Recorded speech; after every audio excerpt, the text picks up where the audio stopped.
So you're receiving this: a critical error has occurred and process must be terminated on Valorant on 2024. Well, I have the solution for you, so don't worry, be happy and follow this tutorial. Okay, so we are on our desktop, so we have to press the Windows key and we have to write CMD and we have to select the Run as Administrator, this option here, and you have to press yes and you will be in this black screen. This is the CMD. So the next thing you have to do is to copy one by one the commands I left you on the description of this video. You paste it, paste the first one, copy the next one, so paste it, and you have to do this with all the commands I left you. There are like 1, 2, 3, 4, 5 commands, and when you do this, your connection will be resetted and you will be able to play Valorant without any problem. Okay, so just do this.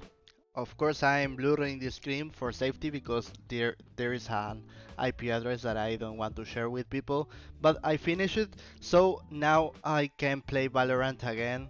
I will not receive a critical error. So if this video was useful for you and helped, please subscribe, like, comment, share, and press the bell in the subscription button. And if this didn't work to you, I recommend to you to call your network manager or reinstall the Valorant game or whatever. So goodbye and easy way.